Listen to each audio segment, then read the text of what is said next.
आमच्या प्रतिनिधी मनश्री पाठक आपल्यासोबत आहेत। मनश्री, ही बैठक सुरू झालेली आहे। राज ठाकरे आणि उद्धव ठाकरे यांच्याकडून अनेक सवाल उपस्थित केले जात आहेत। जोवर पक्षांचं एकमत होत नाही तोवर या निवडणुका नको अशी स्पष्ट भूमिका राज ठाकरेंनी या बैठकीमध्ये घेतली आहे। सध्या आणखी काय अपडेट समोर येत आहेत?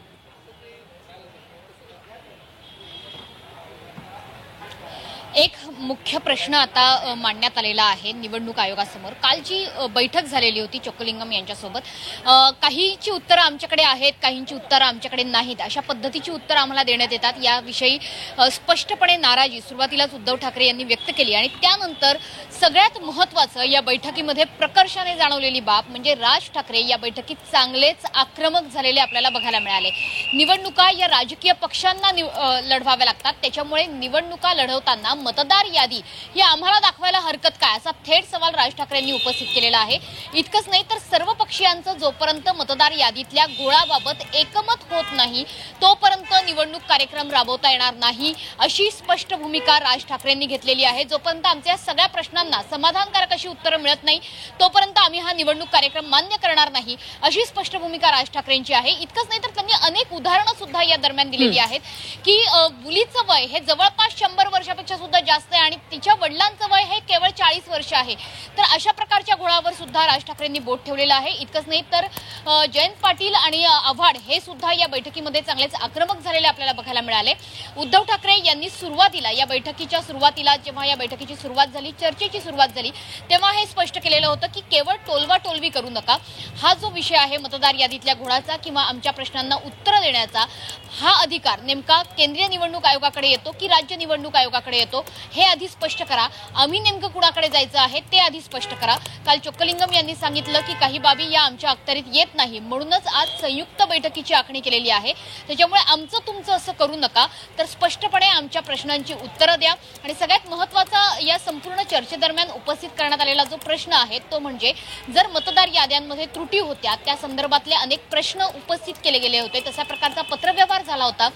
त्या पत्रव्यवहाराला कोणतेही समाधानकारक उत्तर न देता निवडणुकीस करता मतदार यादी फायनल कशी करण्यात आली हा प्रश्न उपस्थित करण्यात आलेला आहे। त्याच्यामुळे 1 जुलैची जी यादी आम्ही तीच फॉलो करतो आहोत किंवा तीच आता पुढे निवडणुकीच्या कामाकरता वापरली जाणार आहे असं जे उत्तर दिनेश वाघमारेंनी दिलेलं आहे त्यावरती सुद्धा विरोधकांनी चांगलंच आक्रमक होत त्यांना प्रश्न विचारले, त्यांना घेरलेलं आहे। थोड्याच वेळात ही बैठक संपून शिवालय या ठिकाणी विरोधी पक्ष म्हणजेच महाविकास आघाडी आणि इतर सहयोगी पक्ष जे अद्याप महाविकास आघाडीत सहभागी झालेले नाहीयेत, जे महाविकास आघाडीचा भाग नाहीयेत, असे इतर सहयोगी पक्ष यांची एक पत्रकार परिषद, सविस्तर पत्रकार परिषद शिवालय या ठिकाणी होईल। या पत्रकार परिषदेत दोन्ही ठाकरे बंधू हे एकत्रितरित्या पत्रकार परिषदेत पत्रकारांच्या समोर येतील आणि आपले मुद्दे मांडतील। त्याच्यामुळे सध्याची जी बैठक सुरू आहे तिला चांगलाच राजकीय रंग चढलाय, आक्रमक झालेले आहेत विरोधी पक्ष हे म्हणता येईल, यामध्ये कोणतीही शंका नाही। आणि सगळ्यात जास्त आक्रमक झालेला चेहरा आज या बैठकीमध्ये राज ठाकरेंचा होता, एवढं मात्र निश्चित।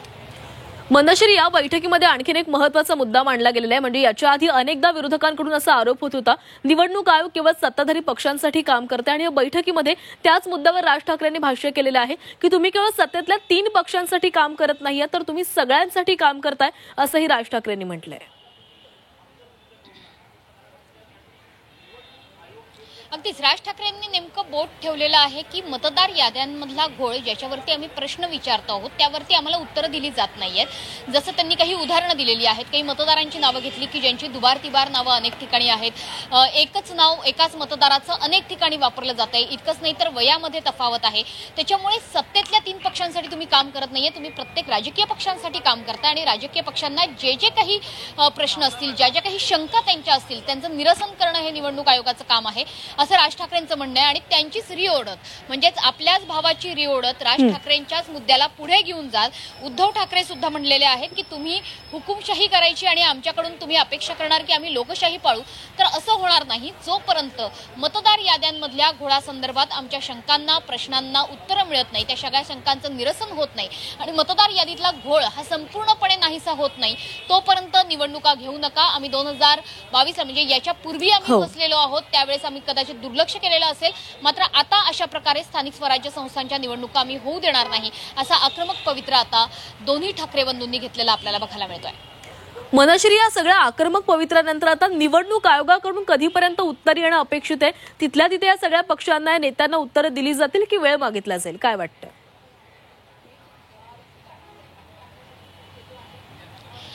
खरं तर आत्ताच जे आपले सहकारी या सगळ्या बैठकीवर लक्ष ठेवून आहेत त्यांनी दिलेल्या माहितीनुसार निवडणूक आयोगाचे दोन्ही अधिकारी हे सध्या तरी विरोधकांसमोर निरुत्तर झालेले आहेत. कुठलंही उत्तर या ताबडतोब या बैठकीमध्ये दिलं जात नाहीये. त्याच्यामुळे कदाचित इथून पुढे म्हणजे इथून पुढच्या काही दिवसात चोक्कलिंगम आणि दिनेश वाघमारे हे कदाचित पुन्हा एकदा प्रशासकीय बैठक घेतील, जी संयुक्त बैठक असेल आणि त्यामधून या सगळ्या प्रश्नावरती मार्ग काढला जाईल. कारण ज्या पद्धतीने विरोधी पक्ष आणि महाविकास आघाडी इतर सहयोगी पक्ष हे आक्रमकपणे आपली भूमिका मांडतायत, त्यानुसार आता निश्चित काही ना काही पावलं प्रशासकीय बाजूने ती पावलं उचलणं ही आयुक्तांना गरजेची ठरणार आहेत, निवडणूक आयोगाला गरजेची ठरणार आहेत.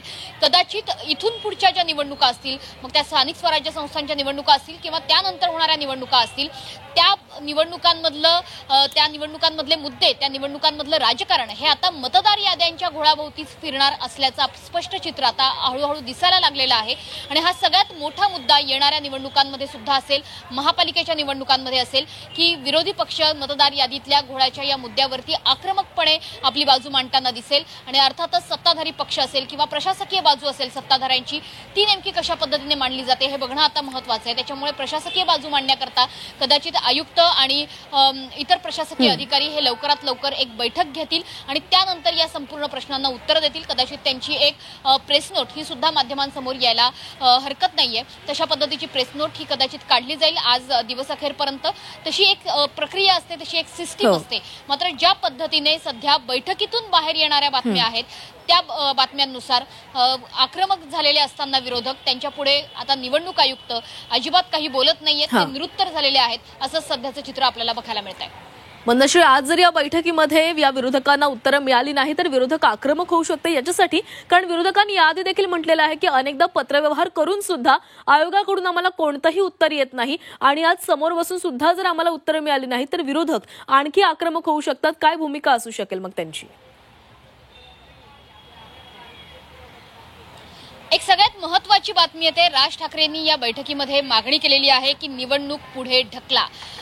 जसं राज ठाकरेंनी आधी म्हटलेलं होतं की जोपर्यंत हा घोळ सुटत नाही, जोपर्यंत आमच्या शंकांचं निरसन होत नाही, आम्ही निवडणूक कार्यक्रम राबवू देणार नाही. आता त्यांनी स्पष्टपणे ही मागणी केलेली आहे की निवडणुका पुढे ढकला. कारण जुलै महिन्यातली जी यादी आहे 1 जुलैची, तीच आम्ही पुढे पाठवलेली आहे असं उत्तर जेव्हा आयोगाकडनं देण्यात आलेलं आहे. त्याच्यामुळे एक निश्चित झालेलं आहे की प्रभाग रचना अंतिम झालेली आहे. त्यासोबतच प्रभाग आरक्षणाच्या सोडतीची सुद्धा तयारी झाली आहे, ते सुद्धा जवळपास फायनलाइज झालेलं आहे. त्याच्यामुळे आता कोणत्याही क्षणी निवडणूक आयोग पत्रकार परिषद घेऊन निवडणुकीचा नारळ फोडेल या बेतात असतानाच विरोधकांनी हे खूप चांगलं राजकीय टायमिंग म्हणावं लागेल खरं तर अशा प्रकारच्या भेटीगाठींचं किंवा निवडणूक आयोगापर्यंत पोहोचण्याचं, की आता आम्ही निवडणुका घेऊ देणार नाही जोपर्यंत हा सगळा घोळ सुटत नाही. कदाचित विरोधक अधिक आक्रमक होऊन कदाचित कोर्टामध्ये सुद्धा या संदर्भाने जाऊ शकतील. इथून पुढची राजकीय लढाई ही आपल्याला कोर्टाच्या बाहेर सुद्धा कदाचित बघायला मिळेल आणि कोर्टाच्या आत सुद्धा बघायला मिळेल. त्याच्यामुळे ह्या सगळ्या अर्थातच शक्यता आहेत. मात्र आता राज ठाकरे ही जी मागणी करतायत की निवडणूक स्पष्टपणाने पुढे ढकलली गेली पाहिजे, या त्यांच्या मागणीवरती आता सत्ताधारी आणि अर्थातच प्रशासकीय अधिकारी नेमकं काय उत्तर देत आहेत, निवडणूक आयोगाची काय भूमिका आहे हे बघणं आता अतिशय महत्वाचं आहे.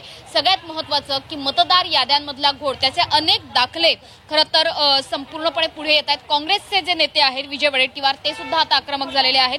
यादीत जर घोळ असतील तर निवडणुका पारदर्शक होतीलच कशा, असा सवाल त्यांनी उपस्थित केलेला आहे.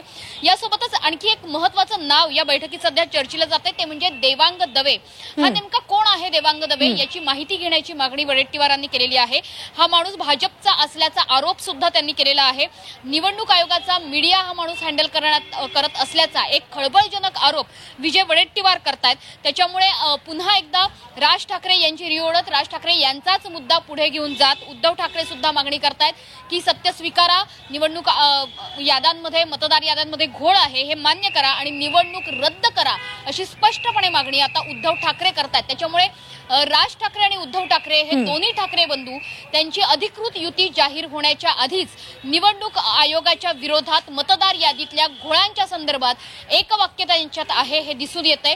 राज ठाकरे आणि उद्धव ठाकरे या दोन्ही ठाकरे बंधूंकडून आता बैठकीत मागणी करण्यात आलेली आहे की तातडीने निवडणुकीचा कार्यक्रम रद्द करा, आधी मतदार याद्यांमधल्या घोळावरती जे आमचे प्रश्न आहेत त्याविषयीच्या ज्या शंका आहेत त्याचं निरसन करा, मतदार यादीतला घोळ बाजूला करा आणि त्यानंतरच आम्ही निवडणूक कार्यक्रम राबवू देऊ, अशी आक्रमक भूमिका, ठोस भूमिका दोन्ही ठाकरे बंधूंकडून सध्या घेतली जाते.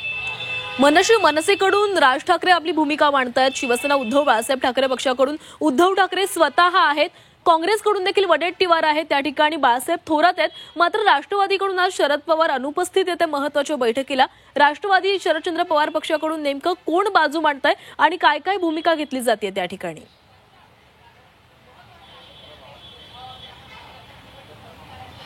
सध्याच्या घडीला अनेक राजकीय पक्षांचे पदाधिकारी त्या ठिकाणी आहेत. जितेंद्र आव्हाड त्या ठिकाणी आहेत खास करून, आणि शेकापचे जयंत पाटील आहेत. त्यामुळे शरद पवार हे स्वतः या बैठकीला उपस्थित राहू शकलेले नाहीयेत. सुप्रिया सुळे यांनी मात्र माध्यमांना एक बाईट दिलेला आहे, एक प्रतिक्रिया दिलेली आहे की लवकरच संपूर्ण जी परिस्थिती आहे या निवडणूक आयोगासंदर्भातली किंवा मतदार याद्यांमधल्या घोळासंदर्भातली ती पत्रकार परिषद घेऊन आम्ही सर्व पक्ष समोर आणू, जी शिवालय या ठिकाणी पत्रकार परिषद होणार आहे. त्याच्यामुळे कदाचित या पत्रकार परिषदेत शरद पवार पक्षाचे कोणी ज्येष्ठ नेते येत आहेत का हे बघणं गरजेचं आहे. मात्र सध्याच्या घडीला शेकापचे जयंत पाटील आहेत आणि जितेंद्र आव्हाड हे या बैठकीमध्ये उपस्थित आहेत. तर या सध्याच्या आपण अपडेट्स बघतोय. निवडणूक आयुक्तांसोबत ही बैठक सुरू आहे आणि बैठकीमध्ये राज ठाकरे आणि उद्धव ठाकरे आक्रमकपणे आपली भूमिका मांडताना दिसत आहेत. अनेक महत्वाच्या मुद्द्यांवर चर्चा केली जाते, सवाल विचारले जातात आणि याच सगळ्या प्रश्नांवर निवडणूक आयोग कधीपर्यंत या विरोधकांना उत्तरं देणार आणि काय भूमिका निवडणूक आयोग मांडणार याकडेही लक्ष असणार आहे. आपल्या प्रतिनिधी मनश्री पाठक आपल्यासोबत आहेत. मनश्री, गेल्या 1 तासाभरापासून खरं तर ही बैठक सुरू आहे. कधीपर्यंत ही बैठक संपू शकते आणि पत्रकार परिषद मुळात या सर्व नेत्यांची होणार आहे ती कधीपर्यंत सुरू होऊ शकते? ही बहुप्रतीक्षित पत्रकार परिषद आहे असं म्हणायला हरकत नाहीये, कारण काल जो संपूर्ण कार्यक्रम तयार केला गेलेला होता विरोधी पक्षांकडनं, खरं तर आपण विरोधी पक्ष ही फ्रेज वापरतो आहोत, यामध्ये महाविकास आघाडीचे सगळे घटक पक्ष आणि त्यांचे सहयोगी पक्ष अशी ही एकत्रित पत्रकार परिषद होणार आहे. काल ही पत्रकार परिषद पार पाडू शकली नाही, कारण मंत्रालयामध्ये जेव्हा या सगळ्या नेत्यांनी भेटीगाठी घेतलेल्या होत्या, चोक्कलिंगम यांच्याशी भेट घेतलेली होती, तेव्हा त्यांनी म्हटलेलं होतं की काही बाबी आमच्या अखत्यारीत येत नाही. त्याच्यामुळे मंत्रालयाच्या समोरच असणाऱ्या नवीन प्रशासकीय इमारतीमध्ये सध्याची बैठक सुरू आहे. ही बैठक जशी संपेल तशी या ठिकाणाहून अवघ्या काही मीटरच्या अंतरावरती नवीन प्रशासकीय इमारत आहे. या ठिकाणाहून सगळे नेते हे शिवसेनेचं कार्यालय असणाऱ्या शिवालय या ठिकाणी मनश्री, तुमच्याकडनं अपडेट घेत राहणार आहोत.